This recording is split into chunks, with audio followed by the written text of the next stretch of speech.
வகுப்பு சட்டத்தை எதிர்த்து உச்ச நீதிமன்றத்துக்கு முதல்ல போன நமக்கு கொள்கை இல்லையா? என்னது வக்ஃபு சட்டத்துக்கு முதல்ல தமிழக வெற்றிகள் தான் உச்ச நீதிமன்றத்துல போய் இந்த கேஸ் வெற்றி பெற்று. ஆஹா, என்னன்னா மனசாட்சி இல்லாம போய் பேசுறீங்க. உங்களுக்கு எல்லாம் மனசாட்சியே இல்லையா?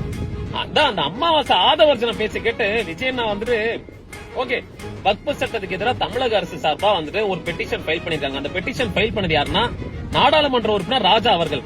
அந்த கேஸுக்காக வாதாடின வக்கீல் யாருன்னு கேட்டீங்கன்னா ராஜ்யசபா மெம்பர் திமுக உறுப்பினரா இருக்கக்கூடிய பி வில்சன் அவர்கள் தான் இந்த கேஸுக்காக வாதாடினாங்க.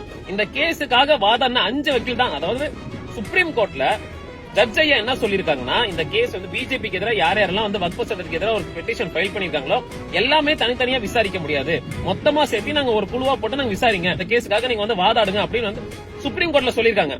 அதுக்காக கபில் சிபில் அவர்கள், அபிஷேக் மனு சிங்வி அவர்கள், நிஜாம் பாஷா அவர்கள், வில்சன் அவர்கள், ராஜீவ் தவான், இவங்க 5 பேர் தான் வந்துட்டு இந்த கேஸுக்காக வாதாடினாங்க. அதுல கபில் சிபில் அவர்களும் வந்துட்டு ராஜீவ் மனு சிங்வி அவர்களும் வந்துட்டு காங்கிரஸோட உறுப்பினரா இருக்காங்க. அது மட்டும் கிடையாது, ராஜீவ் மனு சிங்வி வந்துட்டு காங்கிரஸ்ல வந்து எம்பியாவும் இருக்காங்க. ராஜா அவர்களுடைய போட்ட பெட்டிஷனை ஏன் அக்செப்ட் பண்ணிட்டாங்கன்னா அவர் நாடாளுமன்ற உறுப்பினரா இருக்காங்க. இப்போ நான் ஒரே ஒரு கேள்வி கேட்கிற விஜயண்ணா கிட்ட, உங்க கேஸ் நீங்க பெட்டிஷன் ஃபைல் பண்ணது தமிழக வெற்றி கழகத்தின் சார்பா எந்த வக்கீல் வந்து சுப்ரீம் கோர்ட் போய் வாதாடினாங்க? வக்கீல பேரை சொல்லுங்க, குறைந்தபட்ச வக்கீல பேரை மட்டும் சொல்லுங்க, நான் ஒத்துக்கிறேன். நானே வந்து உங்க கட்சியில ஜாயின் பண்றேன். இப்படி மனசாட்சியமா போய் பேசுறீங்க. உங்க கட்சியில இருக்கிறவங்க தான் புரிஞ்சுக்க மாட்டேங்கிறாங்க.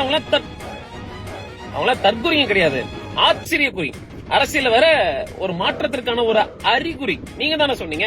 இப்ப நீங்களே அந்த ஆச்சரியக்குறியா இருக்கீங்களே, எப்படி இப்படி போய் பேசுறீங்க?